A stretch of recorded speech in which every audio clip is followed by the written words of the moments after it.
Hello dear students, आज हमारा topic है, लेक्चर है हमारा introduction to body fluids. Body fluids क्या क्या होते हैं, उनका हमारी बॉडी में क्या फंक्शन है, अलग अलग तरह के बॉडी फ्लूइड्स होते हैं, उनके बारे में हम इस लेक्चर में आपको बताएंगे। इसमें जो हमारा कंटेंट है वो है पहले इंट्रोडक्शन, फिर extra cellular fluids, intra cellular fluids and fluid electrolyte balance. उसके बाद saliva, urine, lymph vessels, CSF cerebro spinal fluid and other body fluids such as synovial fluid, sweat, tears. इन सब के जो ये हमारे मेन जो कंटेंट है, इनके बारे में हम एक एक करके इसमें बात करेंगे। सबसे पहले इंट्रोडक्शन का इसमें मीन्स होता है कि हमारी बॉडी में डिफरेंट टाइप्स के बॉडी फ्लूइड्स होते हैं। कुछ हमारी बॉडी में वो हमारे होम्योस्टेसिस को मेंटेन करने के लिए रहते हैं, और कुछ बॉडी फ्लूइड्स हम बॉडी से बाहर निकालते हैं, उनको एक्सक्रीट करते हैं ताकि हमारी बॉडी का जो बैलेंस है, जो वहाँ पर हमारा जो फ्लूइड बैलेंस है हमारी बॉडी का, वो मेंटेन रहे। तो उसके लिए हम आगे जो बॉडी फ्लूइड्स हैं उनके बारे में डिस्कस करेंगे।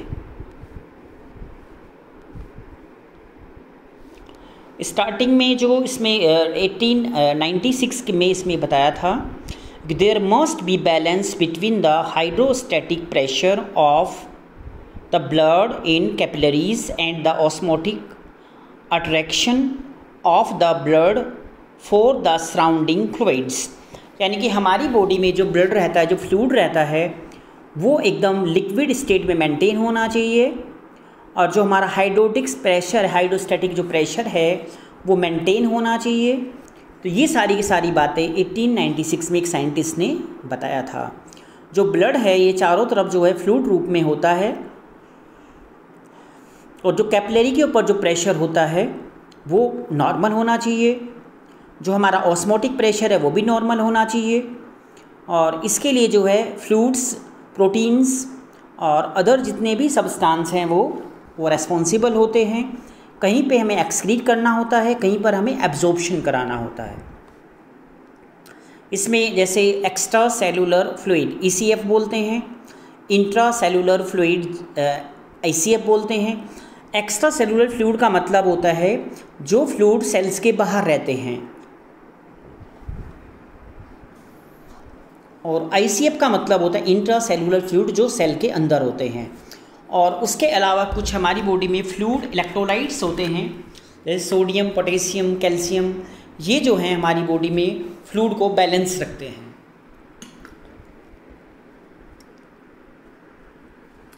तो पहले हम बॉडी फ्लूइड्स की कंपोजिशन जो है, कंपार्टमेंट्स हैं, उनके बारे में बात करेंगे। जो हमारा टोटल यहाँ सॉलिड्स है वो होता है बोन के अंदर हमारा जो कनेक्टिव टिश्यू, सेल्स, सॉलिड्स और बॉडी फैट, ये टोटल मिला के जो हमारा होता है 40%। और जो टोटल हमारा एक्स्ट्रा सेलुलर फ्लूइड जो होता है 24%, टोटल इंटरसेलुलर फ्लूइड 60%। ये टोटल हो गया हमारा 60, और ये 40, टोटल 100%। यानी कि जो कैपिलरी हमारी एंडोथीलियम जो होती है वो इस तरीके से प्लाज्मा 4.2%, और intestinal plus lymph 11.5%। Cell membrane है वहाँ पे intercellular H2O 32%, muscles, RBCs and others 24%। ये सारा का सारा यहाँ बता रखा है। इसको बोलते हैं ट्रांससेलुलर हाइड्रोस्टैटिक प्रेशर 1.5%, और बोन जो कनेक्टिव टिश्यू में उसमें यहाँ पे 7%, और जो हमारा ECF होता है और ICF होता है 4%। ये सारी की सारी जो वैल्यूज़ दी हैं, ये दी है हमारी बॉडी फ्लूइड कंपोनेंट में कहाँ पर कितना फ्लूइड होता है। इसमें बता रखा है सिंपल व्यूज़ में कि इंट्रासेलुलर हमारा H2O जो पानी होता है वो ICF, और हमारा जो कैपिलरी एंडोथीलियम में बता रखा उसी बेस पे, जहाँ पे हमारा इंटरस्टाइनल फ्लूइड इसको ISF बोलते हैं प्लाज्मा के अंदर। और एक्स्ट्रा सेलुलर जो हमारा यहाँ पे H2O है वो है 20% और 24% है TBW वेट, जो हमारा टोटल बॉडी वेट है उस पर ये बताया हुआ है। इसमें यहाँ पे चैनल्स है वाटर का हमारा, जो गेन करते हैं हम ड्रिंकिंग, पानी पीने से, खाना खाने से, food water product during metabolism, जो हमारे मेटाबॉलिज्म के अंदर वाटर जो अंदर बनता है, अंडर अननेचुरल कंडीशंस, IV जैसे फ्लूइड लेते हैं हम, रेक्टल ट्रांसफ्यूजन करते हैं, ये सब रूट होते हैं अंदर पानी को लेने के। और जो चैनल है पानी बाहर निकालने के, यूरिन के थ्रू पानी को बाहर निकालते हैं, स्किन के थ्रू जो स्वेटिंग होती है हमारी, पसीना निकलता है, और वाटर लॉस होता है एक्सपायरेशन, सांस निकालने के दौरान, और हम फेसेस जो लेटरिन पास करते हैं उसके थ्रू जो है ये सारे चैनल्स हैं पानी को लॉस करने के, जिससे पानी बॉडी हमारी बाहर निकलता है। ये यहाँ पे दिखा रखा है कि जो कंपोनेंट्स होते हैं वो डेली ऑब्लिगेट वाटर लॉस कैसे होता है, ठीक है ना। इनसेंसिबल लॉस जो है वो 800 ml होता है, mineral sweat loss 100 ml, faecal loss 200 ml, और minimal urine volume excrete solute with solute substance 500 ml। Total यानी कि 1.6 लीटर होता है, 1600 ml जो है वो हम बाहर निकालते हैं बॉडी से। ये इलेक्ट्रोलाइट्स हमारे डिजोल्व में, जैसे ये है कैटायंस, जिसको मेजर पॉजिटिव आयंस बोलते हैं, सोडियम, पोटेशियम, कैल्शियम और मैग्नीशियम, और ये हमारे हैं यहाँ पे एनायंस। जो हमारे मेजर नेगेटिव आयंस होते हैं इसमें है क्लोराइड, बाइकार्बोनेट, फॉस्फेट आयंस और सल्फेट आयंस, ऑर्गेनिक एसिड और प्रोटीन्स, ये हमारे मेजर नेगेटिव आयंस होते हैं। और दोनों आपस में मिलकर ये इसको हमारे pH को जो है, जो हमारे चार्जेस होते हैं नेगेटिव और पॉजिटिव, उनको वो मेंटेन रखते हैं। इसके बाद है कंपोजिशन ऑफ बॉडी फ्लूइड्स। जो बॉडी फ्लूइड्स के बारे में पढ़ेंगे उनकी कंपोजिशन क्या होती है। इसमें जो कॉन्स्टिट्यूएंट्स है, ये सोडियम है, ये होना चाहिए 142 और ये होना चाहिए 14, यानी कि ये ECF और ICF दे रखा है मिली ऑस्मोलिक पर लीटर, तो इसमें ये अमाउंट में दिया हुआ है। पोटेशियम 4.2140, कैल्शियम 1.30, ये ICF है, ये ECF है। मैग्नीशियम ECF 0.8 और ये 20 ICF। क्लोराइड 108 प्रोटीन्स 1.2 यूरिया 4, ये दोनों बिल्कुल बैलेंस होता है। सल्फेट, ये सारे जो बता रखे हैं यहाँ पे ये कंपोजिशन है। और ये चैनल्स हैं जो इलेक्ट्रोलाइट्स गेन करते हैं फूड खाने के थ्रू, ड्रिंकिंग पानी हम जो अंदर पानी पीते हैं उसके थ्रू हम, और चैनल जो है इलेक्ट्रोलाइट्स के लॉस करते हैं किडनी और स्वेट, यानी कि हमारी जो किडनी होती है यूरिन को पास करती है, वो इलेक्ट्रोलाइट को बैलेंस करती है, और स्वेट जो हमारा पसीना होता है, जो स्वेट हम करते हैं बॉडी से बाहर निकलता है। ये है the control of salt and water balance is performed through 2 separate mechanism, यानी कि जो हमारा साल्ट और वाटर का जो बैलेंस होता है इसके 2 सेपरेट जो है यहाँ पे मैकेनिज्म होते हैं। पहला है कि इसमें जो हमारा एक्स्ट्रा सेलुलर फ्लूइड होता है सोडियम, ये जो है यहाँ पे एक्स्ट्रा सेलुलर फ्लूइड होता है, और ये रेनिन एंजियोटेंशन एल्डोस्टेरोन सिस्टम जो है इनको मेंटेन रखते हैं, और आर्टियल न्यूट्रन की जो पेप्टाइड है हमारा न्यूट्री जो हमारे पेप्टाइड है वो इसको मेंटेन करते हैं। और अनादर जो कंटेंट होते हैं वो होते हैं हमारे, जैसे इसमें हमारा ऑस्मोलिटी, ADH और थ्रस्ट।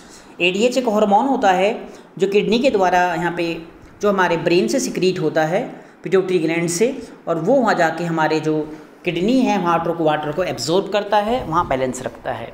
थ्रस्ट इसके जो हमें हमारे बॉडी में यहाँ पे न्यूरॉन सिस्टम होते हैं हमारे ब्रेन में, वहाँ पे हमें थ्रस्ट सेंटर होता है जो हमें बताता है कि आपको प्यास लगी हुई है, आपको पानी वहाँ पर लेना है बाहर से, ताकि मेंटेन रहे हमारा फ्लूइड मेंटेन रहे। एसिड बेस बैलेंस दिखाया यहाँ पे। हाइड्रोजन आयन कंसंट्रेशन है जो है ये, इसमें इसका कंसेप्ट होता है pH। ये 1909 में सोर्स एनन जो इसने इंट्रोड्यूस किया था बताया था कि pH क्या होता है। पीएच हमारा होता है स्टार्ट 0.1 से लेके ये 14 तक। इसमें जो 0.1 से लेके 6.9 तक एसिडिक होता है और 7 न्यूट्रल होता है 7.0 और 7.1 से लेके 14 तक वो बेसिक होता है, वो एल्कलाइन होता है। इसका फॉर्मूला होता है pH = log 1 by hydrogen ion concentration. Blood का pH नॉर्मल रेंज होता है 7.2 to 7.4। अगर हमारे ब्लड का pH 7.36 से जो है नीचे हो जाएगा तो उसको एसिडोसिस नाम दिया जाएगा। अगर हमारे ब्लड का pH 7.42 से ज़्यादा हो जाएगा तो उसको एल्कलोसिस के नाम से जाना जाएगा। ये क्लिनिकल कंडीशन होती है। ना तो हमारा ब्लड का pH 7.36 से नीचे होना चाहिए और ना हमारे ब्लड का pH 7.42 से ज़्यादा होना चाहिए। ये यहाँ पे मैकेनिज्म बता रखा है कि pH हमारा कैसे मेंटेन रखता है। ये लंग्स है, लंग्स के थ्रू बाहर निकलता है। ये किडनी है, किडनी के थ्रू हमारे आयंस बाहर निकलते हैं, वो मेंटेन करते हैं। और ये हमारी ब्लड के अंदर जो बफर मेंटेन होता है उसके लिए सेलुलर बफर, प्रोटीन्स, फॉस्फेट्स और प्लाज्मा जो बफर होता है बाइकार्बोनेट्स, प्रोटीन्स और फॉस्फेट्स, ये हमारे ब्लड को pH को मेंटेन रखते हैं। यहाँ पर दिखा रखा है कि जो हमारा आर्टियल वॉल्यूम है वो कैसे, यहाँ पे आर्टियल रिसेप्टर होता है, यहाँ पे ESNA का मतलब होता है इफरेंट सिंपैथिक नर्व एक्टिविटी। ये यहाँ पे किडनी के पास लेके आता है और इसके थ्रू जो है यहाँ पे सारा का सारा जो हमारा एक्सक्रीशन होता है और जो हमारा रेनिन होता है, रेनिन हार्मोन होता है, रेनिन एंजियो जो टेंशन होता है वो आपस में मेंटेन रखते हैं। तो इस तरीके से ये बाहर निकलता है। टेबुलर रीअब्जॉर्प्शन और सॉल्ट वाटर एक्सक्रीशन, इसके थ्रू हमारे जो सॉल्ट वाटर हैं वो किडनी से बाहर निकलते हैं। ये abnormalities of the electrolytes balance, ऐसे क्या प्रॉब्लम्स होती हैं जिसमें हमारी बॉडी में जो इलेक्ट्रोलाइट्स बैलेंसेस का जो प्रॉब्लम हो जाता है, जैसे सोडियम डिप्लेशन, सोडियम की मात्रा कम हो जाती है हमारी बॉडी में। एक्सेसिव लो जो एडिसन डिजीज में होता है, सीवियर डायरिया में होता है, बर्न में होता है और डिसमिनिस्ड इनटेक ऑफ सोडियम, अगर सोडियम प्रॉपर तरीके से नहीं ले रहे हैं तो भी हमारे ब्लड में वो कम हो जाएगा। सोडियम डिप्लेशन का जो रूल होता है वो वाटर डिप्लेशन के साथ एसोसिएटेड होता है और इसका जो क्लिनिकल फीचर्स होता है वो सोडियम के साथ होता है। हमें पानी जब लेते हैं तो हमें वहाँ पे सोडियम की मात्रा मिलती है। क्लिनिकल फीचर्स क्या होते हैं, इसमें बीपी जो है कम हो जाता है, इसमें पैलर हो जाते हैं बॉडी में और टैकीकार्डिया हो जाता है, कोल्ड एक्सट्रीमिटीज़ और फेलियर इन GFR हमारा होता है ग्लोमेरुलस फिल्ट्रेशन रेट। अगर उसमें फेलियर हो गया तो उसको ओलिगूरिया हो जाएगा, एन्यूरिया हो जाएगा और यूरीमिया हो जाएगा। इन कंडीशन में यूरिन जो है बाहर कम जाएगा और बाहर कम जाएगा तो जो है वहाँ पे सोडियम जो है हमारा वो उसकी मात्रा ब्लड में बढ़ जाएगी। ये है प्योर वाटर डिप्लेशन। अगर हमने प्योर वाटर नहीं लिया तो चिल्ड्रन आर मोर सस्टेबल, बच्चों में ये ज़्यादा होता है और इसकी जो कंडीशन होती है एडल्ट्स में वो थोड़ी कम होती है और ये होने से पेशेंट कोमा में चला जाता है। इसके साइन सिम्टम होता है थ्रस्ट, प्यास लगना, मेंटल कन्फ्यूज़न होना, अर्ली फेज में बीपी नॉर्मल होगा और यूरिन हाईली कंसनट्रेट, यूरिन जो है ज़्यादा कंसनट्रेट होगा, उसके अंदर सॉलिड सब्सटेंस ज़्यादा हो जाएंगे यूरिन के अंदर। डार्क यूरिन, डार्क यक्कर यूरिन करना। डिप्लेशन ऑफ पोटेशियम, पोटेशियम कब कम हो जाएगा, जैसे प्राइमरी एल्डोस्टेरोनिज्म और कुसिंग डिजीज़ में ये ऐसा हो जाता है। डायरिया, डायरेटिक्स जिसमें हमारा यूरिन जो है वो ज़्यादा बाहर निकलता है। क्लिनिकल इसके जो फीचर्स होते हैं, एबनॉर्मल रेस्टिंग मेम्ब्रेन, प्रोटीन जो हमारी प्रोटेंशियल और जो एबनॉर्मलिटीज होती है एक्सटिबिलिटी में, वो कंडक्टिविटी जो है वो हमारे मसल्स में प्रॉब्लम हो जाएगी और नर्व के थ्रू हो जाएगी। हमारी जो मसल्स होती हैं वो कमज़ोर हो जाएगी, वीक हो जाएगी इसके होने के कारण। और प्योर वाटर एक्सेस जो हमारा वाटर लेते हैं उसके कारण क्या हो सकते हैं, it can be over in exceed of ADH secretion, यानी कि ADH सिक्रीशन अगर ज़्यादा हो जाएगा तो उसके लिए प्रॉब्लम हो जाएगी, वो ज़्यादा वाटर को एब्जॉर्ब करेगा। स्ट्रेस कोई लेगा, मेजर सर्जिकल ऑपरेशन होता है, ड्रग्स जैसे इंट्रोडक्शन या फिलाइन, ग्लूटामाइन और आइडोमेथेसिन, कार्बाजिजिन, ये दवाइयाँ होती हैं, इनके लेने से ये हो जाता है। अर्ली सिम्टम्स में कन्फ्यूज़न, हेडेक, डिजीजनेस और इसमें जो कंक्लूजन्स होता है वो इसमें नहीं होता है, ये इसके लिए जिम्मेदार नहीं होगा। सोडियम एक्सेस किस में होगा, डाइटरी जिसको डिजीज़ होगी किडनी में, heart failure, iatrogenic excessive administration of cortisol लेगा कोई, या कंट्रासेप्टिव टैबलेट्स कोई लेगा, कॉर्न डिजीज़, और इसके फीचर ओसो होते हैं हाइपरटेंशन, एडीमा और कार्डियोवैस्कुलर जो हमारा एम्ब्रासेमेस्ट हो जाएगा तो उसको प्रॉब्लम हो जाएगी इसको। पोटेशियम एक्सेस कॉजेज हो सकता है, इन causes from the severe oliguria and urea, यानी कि यूरिन नहीं आएगा। और इसमें जो फीचर है वो हार्ट ब्लॉक और रिड्यूस कंटेक्टिबिलिटी हो जाती है। यहाँ पे एसिडोसिस के बारे में बता रखा है कि मेटाबॉलिक हमारी एसिडोसिस किसके कारण होती है, diabetic acidosis, renal acidosis, lactic acidosis और सीवियर डायरिया में हो सकती है। रेस्पिरेटरी एसिडोसिस किस में हो सकती है, जिसको कोर पल्मोने हो, एडवांस एम्फाइसीमा हो और एक्यूट ब्रोंकाइल अस्थमा हो, यानी कि ये जिसको लंग्स की बीमारी है, ये लंग्स की डिजीज़ के नाम है। एल्क्लोसिस कब हो सकता है, जब मेटाबॉलिक एस्क्लोसिस हो सकता है, सीवियर वोमिटिंग ज़्यादा है उसने उल्टी आने से, उसमें H+ आयंस जो हैं वो वहाँ पर सब खत्म हो जाते हैं गैस्ट्रिक जूस में से। एक्सेसिव यूज ऑफ डाययूरेटिक जो लीडिंग लॉस ऑफ क्लोराइड चला जाता है, ज़्यादा हम डाययूरेटिक्स मेडिसिन लेंगे तो। और जो हमारा रेस्पिरेटरी एल्क्लोसिस होता है वो हाइपर वेंटिलेशन से होता है। तो ये जो कंडीशंस होती हैं ये एसिडोसिस और एल्क्लोसिस की होती हैं। इसके बाद बात करें सलाइवा के बारे में। जो सलाइवा है ये हमारा एक फ्लूइड होता है, इसके बारे में आगे हम डिस्कस करेंगे। जो हमारा सलाइवा होता है ये नॉर्मली हमारे जो ग्लैंड्स होते हैं उसके अंदर से निकलता है। यह एक क्लियर और टेस्टलेस ऑर्डरलेस फ्लूइड होता है जो स्लाइटली एसिडिक, विस्कस और कंसिस्टेंट सिक्रीशंस होता है इसका। पैरोटिड ग्लैंड, सबमैंडिबुलर ग्लैंड और म्यूकस ग्लैंड जो होते हैं उनसे सबसे निकलता है। और इसके बाद एक दूसरे साइंटिस्ट ने इसमें बताया था कि सलाइवा क्लियर एल्कलाइन एक हमारा फ्लूइड होता है, विस्किड होता है, गाढ़ा होता है और पैरोटिड सबलिंगुअल ग्लैंड से ये निकलता है और इसमें थोड़ा बहुत म्यूकस भी प्रेजेंट होता है। ये इसकी जो है क्लासिफिकेशन है हमारा जो सलाइवा है। इसमें कुछ ऐसे जो कंपोनेंट्स होते हैं उसके बारे में बताया हुआ है कि मेजर होते हैं पैरोटिड, सबमैंडिबुलर और सबलिंगुअल। माइनर जो होते हैं वो इसमें होते हैं लेबियल, बक्कल, ग्लोस पैलेटाइन और लिंगुअल। ये इसमें बता रखा है कि कहाँ कहाँ से वो निकलता है। और बेस्ड ऑन द हिस्टोकेमिकल, जो हमारा हिस्टोकेमिकल है उसके ऊपर सीरस, म्यूकस और मिक्स्ड, 3 तरह के इसमें होते हैं। सीरस निकलता है पैरोटिड और वॉन एनोबल ग्लैंड से और म्यूकस निकलता है ग्लोस पैलेटाइन और पैलेटाइन ग्लैंड से और सब मैलिकुलर जो है ये सब लिंगुअल ग्लैंड जो मिक्स दोनों तरह का फ्लूइड ये सिक्रीट करता है। ये इसमें इसके ग्लैंड होते हैं जो हमारे सेल्स हैं, सीरस सेल्स, बास्केट सेल्स, ये सारे के सारे जो हैं सैलिवरी डक्ट्स। तो ये सारे के सारे जो हैं जो हमारा सलाइवा होता है उसको प्रोडक्शन करने में ये हेल्प करते हैं। ये सीरस प्रोटीन है, ये म्यूकस सेल्स हैं, ये सारे के सारे जो हैं यहाँ पे सलाइवा बनाने में हेल्प करते हैं। ये हमारे जो इसमें सिक्रेटरी यूनिट्स होती हैं सैलिवरी की कंसिस्ट होती हैं, जैसे एसिनस, मायोपीटियल सेल्स और इंटरक्लेटेड डक्ट जो होते हैं हमारे क्लेट डक्ट होती हैं, सीरेटेड डक्ट होती हैं, यहाँ पे एक्सीलेटरी डक्ट होती हैं और सैलिवरी जो एसिनाइल डक्ट होती हैं वो सिक्रेटरी ग्रेन्यूल्स होते हैं। और वो सारे के सारे जो हैं अंदर हमारी बॉडी में जो अलग अलग तरह के जैसे अमाइलेज और एंजाइम, म्यूकस और ये सारे म्यूसिन सब जो हैं ये प्रोडक्शन करते हैं। एसिनाइल जो है रेस्पॉन्सिबल होते हैं जो सिक्रीशंस करते हैं 3 तरह का, सीरस प्रोटीन सिक्रीटिंग सब्सटेंस जो कि जाइमोजन ग्रेन्यूल्स होते हैं, म्यूकस जो म्यूसिन से मिलके बने होते हैं और जो मिक्स जो सीरस होता है उसके अंदर में दोनों तरह के होते हैं, एसिनार सेल्स होते हैं और फ्यू वहाँ पे जो सीरस एसिनार सेल्स होते हैं जो दोनों तरह का फ्लूइड का वो सिक्रीशन करते हैं। इसके बाद रेगुलेशन कैसे होता है इसका, ये कंट्रोल होता है हमारे ऑटोनॉमिक नर्वस सिस्टम के द्वारा।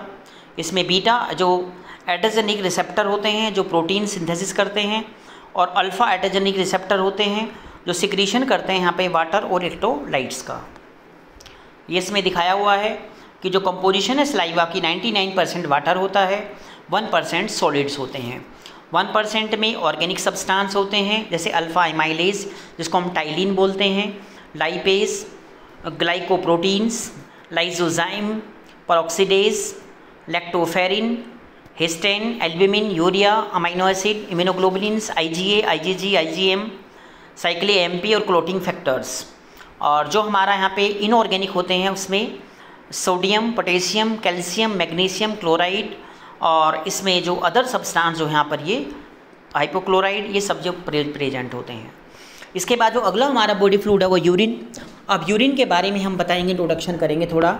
यूरिन क्या होता है, उसका कंपोजिशन क्या होता है और वो कहाँ हमारी बॉडी में फॉर्मेशन होता है। तो यूरिन जो है ये एक हमारा पेल येलो कलर का फ्लूइड होता है जो कि किडनी के द्वारा एक्सक्रीट होता है और ये हमारे ब्लैडर में स्टोर होता है और ये यूरेथ्रा के थ्रू जो है ये बाहर डिस्चार्ज किया जाता है, बाहर निकाल दिया जाता है। इसमें ये इसके पार्ट्स होते हैं जो इसमें ऑर्गेनाइजेशन में दिखाया हुआ है। इसमें किडनी होती हैं दो, इसमें दो यूरेटर होते हैं, एक ब्लैडर होता है और एक यूरेथ्रा होता है जो कि यूरिन को बाहर पास करने में मदद करता है। किडनी हमारी दोनों जो ब्लड है उसको फ़िल्टर करती हैं। ब्लड फ़िल्टर होने से जो वेस्ट प्रोडक्ट है वो यूरिन बनता है, फिर वो बॉडी से बाहर एक्सक्रीट हो जाता है। ये हमारा नेफ्रॉन है। नॉर्मली हमारे अप्रॉक्सीमेट जो है वो इसमें 2 मिलियंस नेफ्रॉन होते हैं। ये नेफ्रॉन का डायग्राम्स दिखा रखा है इसमें। ये इसका एफरेंट आर्टियोल्स है और ये इफरेंट आर्टियोल्स है जो ब्लड को लेके आते हैं। ये बॉम्बिन कैप्सूल है, ये जो फिल्टर करता है। ये प्रॉक्सिमल टिब्यूल है, डिस्टेंसिंग टिब्यूल है, डिस्टल टिब्यूल्स है। ये लूप ऑफ एनल है। ये कलेक्टिंग टिब्यूल्स होते हैं जो फाइनल कलेक्ट करते हैं यूरिन को। इसमें पहले फिल्ट्रेशन होगा, फिर एब्जॉर्प्शन होगा। जो एसेंशियल सब्सटेंस है वो एब्जॉर्ब हो जाते हैं और जो वेस्ट प्रोडक्ट हैं वो एक्सक्रीट हो जाते हैं, बाहर निकल जाते हैं। ये यहाँ पे दिखा रखा है कि भाई हमारा जो ग्लोमेरुलस होता है वो GFR होता है, ग्लोमेरुलस फिल्ट्रेशन रेट 120 ml पर जो मिनट है यहाँ पर ये हमारा फ्लूइड फिल्टर होता है। और ये हमारा ये एब्जॉर्प्शन होता है, रीएब्जॉर्प्शन, यानी कि ग्लूकोज जैसे फ़िल्टर हो जाता है तो ग्लूकोज की हमें दोबारा ज़रूरत पड़ेगी तो वो हमारा एब्जॉर्ब हो जाएगा। वाटर एब्जॉर्ब होता है, जो एक्स्ट्रा हमारा वाटर वो बाहर निकल जाता है। और ये डिस्टिल टिब्यूल ये सिक्रीशंस होते हैं। ये लूप ऑफ एनल है और ये हमारा यहाँ पे प्रॉक्सिमल टिब्यूल है। इनके अलग अलग जो हैं फंक्शन होते हैं। ये इसका नेफ्रॉन का डायग्राम दिखा रखा है यहाँ पे अलग अलग तरीके से कि लूप ऑफ एनल ये व्यूज़ होते हैं, अलग अलग व्यूज़ दिखा रखे हैं कि कैसे ये हमारी किडनी में नेफ्रॉन यहाँ पे फिट होता है और कैसे ये हमारी बॉडी में ये फंक्शन करता है। 3 व्यूज़ जो हैं यहाँ पे दिखाए हुए हैं। यहाँ पे ये इसमें बता रखा है ग्लोमेरुलस फिल्ट्रेशन, ऐसे ब्लड फिल्टर होता है। टेबुलर रीअब्जॉर्प्शन होता है PCT में, टेबुलर सिक्रीशंस होता है यहाँ से। और इसमें पर्टी जो टेबुलर कैपिलरीज जो होती हैं वो यहाँ पे एब्जॉर्प्शन, रीअब्जॉर्प्शन और लास्ट में एक्सक्रीशन, जो रीनल पेल्विस में यूरिन हमारा चला जाता है जो एक्सक्रीट हो जाता है। ये सोडियम आयन्स है हमारे, ये सोडियम पोटेशियम आयन पंप है और ये पोटेशियम आयन चैनल है। इस तरीके से अंदर जाते हैं और बाहर आते हैं। ये पूरा का पूरा हमारा किडनी जो है कंट्रोल करती है। ये फंक्शन है लूप ऑफ एनल का। यहाँ पे यूरिन हमारा कंसंट्रेट होता है। इसमें जो हमारे मल्टीपल मैकेनिज़्म होते हैं और सोडियम क्लोराइड और वाटर जो है यहाँ पे दोबारा रीअब्जॉर्ब होता है फिल्टर होने के बाद। ये फैक्टर्स होते हैं जो अफेक्ट करते हैं GFR को। यहाँ पे हमारा बैलेंस होना चाहिए, हाइड्रोस्टैटिक और कोलाइडल ऑस्मोटिक प्रेशर जो है वो आपस में मेंटेन होना चाहिए। और GFR जो है वो equal to K1 into net filtration जो हमारा प्रेशर होता है। नेट फिल्ट्रेशन जो प्रेशर होता है वो इक्वल टू हाइड्रोस्टैटिक प्रेशर और प्लस कोलाइडल प्रेशर, दोनों ऑस्मोटिक प्रेशर पे डिपेंड करता है। K1 जो है ये कैपिलरी फिल्ट्रेशन हमारी कोफिशिएंट होती है और जो हमारी परमेबिलिटी होती है हमारी इसकी मेम्ब्रेन की उसको वो चेंज कर देती है। और जो सिम्फेटिक नर्व होती है ये एक्टिवेट करती है हमारे GFR को और वहाँ पर जो रिड्यूस करती है पानी को लेने में। हार्मोन जैसे एड्रेनलिन, नॉरएड्रेनलिन जो हार्मोन होते हैं ये GFR को डिक्रीज़ करते हैं। और ट्यूबो ग्लोमेरुलर फीडबैक हमारा ठीक होना चाहिए। ये हमारे यूरिन की कंपोजिशन है कि नॉर्मल जो यूरिन होना चाहिए वो होना चाहिए 1500 ml पर डे या 800 से 2500 पर डे, थोड़ा बहुत वेरीज करता है। स्पेसिफिक ग्रेविटी होनी चाहिए हमारी 1.001 से 1.025, कलर पेल येलो, pH हमारा एसिडिक होना चाहिए। और ये इनऑर्गेनिक सब्सटेंस के नाम है chloride, phosphate, sulphate, sodium, potassium, iron वगैरह। ये ऑर्गेनिक में यूरिया, यूरिक एसिड, क्रेटिनिन, सब का अमाउंट दिखाया हुआ है कितना जो है हमारी बॉडी से बाहर जाना चाहिए। ये हमारे एबनॉर्मल कॉन्स्टिट्यूएंट्स हैं। ग्लूकोज तो हम ग्लाइकोसूरिया बोलते हैं। प्रोटीन यूरिन में आएगा तो प्रोटीन यूरिया, कीटोन बॉडी जाएगा तो कीटोन यूरिया, बाइल पिगमेंट आएगा तो उसको बोलते हैं जॉन्डिस, ब्लड आएगा तो हिमेट यूरिया, और पोरफायरिन्स जो है वो भी जॉन्डिस में बाहर निकलता है यूरिन के थ्रू। उसके बाद लिम्फ के बारे में बात करेंगे। लिम्फेटिक वेसल्स होते हैं हमारी बॉडी में। तो जो लिम्फेटिक वेसल्स होते हैं वो एकदम जो हमारे फ्लूइड होता है लिम्फ फ्लूइड वो ट्रांसपेरेंट होता है, स्लाइटली येलो ऑप्लीजेंट लिक्विड होता है, और ये लिम्फ वेसल्स में प्रेजेंट होता है, और ये सारे पार्ट में बॉडी के जो हमारा ये घूमता रहता है, और इसको जो लिम्फेटिक सिस्टम है उसके थ्रू ये चलता रहता है। लिम्फेटिक जो सिस्टम होता है उसके अंदर जो हमारे कॉम्प्लेक्स होते हैं अलग अलग तरह के वो यहाँ बताए हुए हैं। द कॉम्प्लेक्स कैपिलरी नेटवर्क जो है हमारा यहाँ पे जो कलेक्ट करता है लिम्फेटिक और अदर जितने भी ऑर्गन्स और टिश्यू में से लिम्फेटिक फ्लूइड को ये यहाँ पे कलेक्ट करता है, और फिर ये कलेक्ट करने के बाद में जब ये कलेक्ट करेगा तो फिर ये मेन जो हमारा ब्लड सिस्टम होगा जहाँ पे ब्लड हमारा जाएगा उसमें ये पास कर देता है। ये यहाँ पे दिखा रखा है हमारे जितने भी चैनल्स होते हैं। लिम्फ जो इनोमिनेट होते हैं वो राइट हमारे जुंगुलर लिम्फ सैक है, ये राइट इनोमेट है, सुपीरियर वेना कैवा है। ये सारा का सारा आपस में जो है हमारा सर्कुलेटरी सिस्टम और लिम्फेटिक सिस्टम आपस में एक दूसरे को कोरिलेट करता है। ये फेसियल हमारा यहाँ पे फेस दिखा रखा है, सबमेंटल, सबमेंडिबुलर, और ये हमारे सुपीरियर डीप जुंगुलर, मिडल डीप जुंगुलर और इन्फीरियर यहाँ पे डीप जुंगुलर और सुपर क्लेविकल जुंगुलर। ये सारे हमारे लिम्फ वेसल्स होते हैं जो कि ये जितना भी ब्लड कहीं रह जाता है उसको ये बॉडी जितने भी फ्लूइड टिश्यू फ्लूइड उनको एब्जॉर्ब कर लेते हैं, फिर ब्लड में वापस दे देते हैं। ये हमारा जो टोटल लिम्फ फ्लो जो फ्लोइंग होता है 2 to 3 लीटर होता है एक दिन में। रेट फ्लो 120 ml/h होती है। और इसके अलावा जो इलेक्ट्रोलाइट्स होते हैं इसके अंदर में सोडियम, पोटेशियम, कैल्शियम, ठीक है ना, स्लाइड ये यूरिया, ग्लूकोज, ये प्लाज्मा की तरह होते हैं। प्रोटीन्स जो है लेसर होती है। एल्ब्यूमिन ग्लोबुलिन रेशो जो है हाइयर होता है प्लाज्मा से। इम्यूनोग्लोबिन जो हमारे होते हैं वो हाइयर होते हैं प्लाज्मा से। काइलोमाइक्रोन्स, लिम्फोसाइट्स और क्लोटिंग फैक्टर्स यहाँ पर प्रेजेंट होते हैं। इसका फंक्शन क्या होता है, जो प्लाज्मा प्रोटीन्स होते हैं उसको ये एस्केप करता है टिश्यू में से और उसके बाद रिटर्न कर देता है हमारे ब्लड स्ट्रीम में। लिम्फ कैरीज करता है हॉर्मोन्स को, लिम्फोसाइट्स को बनाता है, एंटीबॉडीज़ को फॉर्मेशन करता है, और जितने भी बैक्टीरिया होते हैं फॉरेन सब्सटेंस को डिस्ट्रॉय करता है, और काइलोमाइक्रोन एंटर करता है हमारे इंटेस्टाइन के थ्रू डायरेक्ट ये लिम्फेटिक चैनल में, और हमारी बॉडी में ये हेल्प करता है। उसके बाद CSF के बारे में बात करेंगे। CSF भी हमारा एक बॉडी फ्लूइड होता है जो कि हमारी ब्रेन और स्पाइनल कोड के चारों तरफ ये बहता रहता है। और सेरिब्रो स्पाइनल फ्लूइड जो है ये वेंट्रिकल्स में, ब्रेन में और हमारे सिस्टम के अराउंड जो है वहाँ पर ये सब रहता है, और एराकोनॉइड स्पेस में भी ये रहता है। इसका फॉर्मेशन जो है वो होता है हमारे कोरोइड प्लेक्स में, सिक्रीट होता है ये हमारे वेंट्रिकुलर्स में वहाँ पे, और इसके बाद फिर ये जो है वहाँ पर सब एराकोनॉइड में जो है चलता रहता है। एक दिन में जो है ये 100 से 150 ml बनता है, और इसका जो फंक्शन होता है ये हमारे ब्रेन को जो है यहाँ पे ये प्रिवेंट करता है, हमारे स्पाइनल कोड को प्रिवेंट करता है, हमारे ब्रेन को न्यूट्रिशन देता है, और हमारा जो वेस्ट प्रोडक्ट है ब्रेन का वो स्पाइनल कोड के थ्रू जो है ये बाहर निकालता है। ये इसमें दिखा रखा जो मैं अभी नाम ले रहा था, एराकोनोविलाई, कोरोइड प्लेक्सिस, और इसमें जो है fourth ventricle, foramina magnum, foramina of Luschka, aqueduct of the sulcus, third ventricle, foramina Monro और वेंट्रिकल एल्वा। ये सारे जो हैं यहाँ पर हमारा जो CSF है वो फॉर्मेशन होता है। ये इसकी कंपोजिशन होती है कि एक अल्ट्रा फिल्ट्रेशन प्लाज्मा से बनता है, और इसकी जो फाइनल कंपोजिशन होती है सिक्रीशन जो है वो अल्ट्रा फिल्ट्रेशन जो हमारा है उससे जो कोरोइड के द्वारा उस पर मेंटेन करता है। और इसमें जितने भी सब्सटेंस होते हैं वो इसमें नीचे दिए हैं। ग्लूकोज कितना है ये लिखा हुआ है यहाँ पे, urea, uric acid, protein, sodium, potassium, magnesium, calcium, chloride, bicarbonate, और बिलिरुबिन जो है, और pH जो है 7.4 से 7.4 इतना ही pH होता है इसका। ये सब इसमें दिखाया हुआ है। और इसका जो प्रेशर होता है वो होता है नॉर्मली 65 से 195 ml ऑफ वाटर, और normal pressure 130 ml of water ये इसका नॉर्मल प्रेशर होता है। CSF जो है लंबर पंचर में L3 और L4 के बीच में से वो लिया जाता है।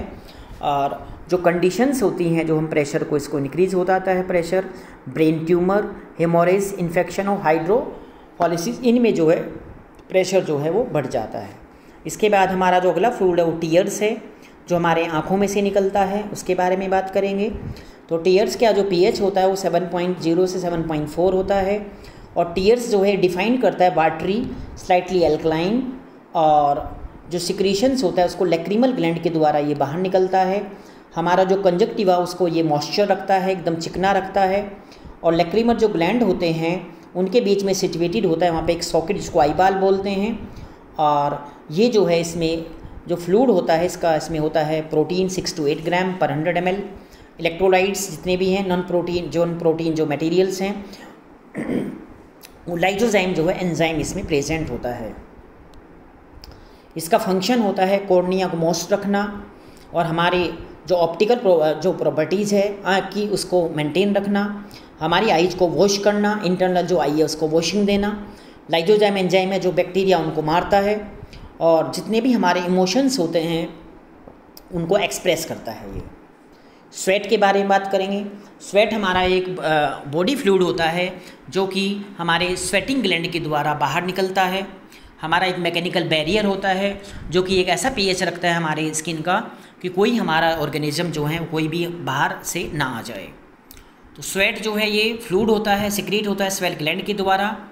और ये जो 600 से 700 जो ml पर डे जो है ये बनता है प्योर वाटर से। और विजिबल जो होता है ये कंडीशंस पे डिपेंड करता है कि वहाँ ह्यूमिडिटी है या कोई वहाँ पर नॉर्मल है या वहाँ पर कोल्ड है, तो ये इस पे डिपेंड करता है एक्सरसाइज पे, सिंपैथिक सिचुएशन पे। और इसमें वाटर, सोडियम क्लोराइड और लैक्टिक एसिड प्रेजेंट होते हैं। फंक्शन ये हमारी बॉडी के टेम्परेचर को मेंटेन करता है। ये डायग्रामेटिस में दिखाया हुआ है। इसके बाद सिनोवियल फ्लूइड्स। सिनोवियल फ्लूइड्स क्या होता है, हमारे जॉइंट्स में पाया जाता है। तो एक ऐसा फ्लूइड होता है जो कि हमारे जॉइंट्स में होता है। ये हमारी मेम्ब्रेन के द्वारा सिक्रीशन होता है, हमारे जॉइंट्स की कैविटी में पाया जाता है। एक तरह से जो है यहाँ पे ये टेंडन्स, सीथ और ब्रेस्ट को ये मेंटेन रखता है। इसकी जो कंपोजिशन होती है प्रोटीन्स 1%, इसमें एल्ब्यूमिन, ग्लोबुलिन, प्रोस्टियोग्लाइकेन्स, फाइब्रिनोजन एब्सेंट होते हैं। हाइलोयूरिक एसिड, वाटर और इलेक्ट्रोलाइट्स यहाँ पर प्रेजेंट होते हैं। और इसका फंक्शन होता है हमारी जो ब्रूसिए, टेंडन्स और जॉइंट जो स्पेस हैं उनको लुब्रिकेशन करने का काम होता है।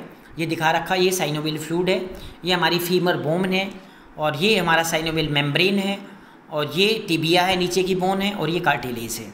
हमारी दोनों बोन्स को ये मेंटेन करने में हेल्प करता है। तो थैंक यू बच्चों, आज का जो हमारा टॉपिक था वो कंप्लीट हुआ। वो था हमारा इंट्रोडक्शन ऑफ बॉडी फ्लूइड्स, कितने हमारी बॉडी में बॉडी फ्लूइड्स होते हैं और वो हमारी बॉडी को कैसे मेंटेन रखते हैं, उसके बारे में मैंने आपको इस वीडियो में आपको बताया है।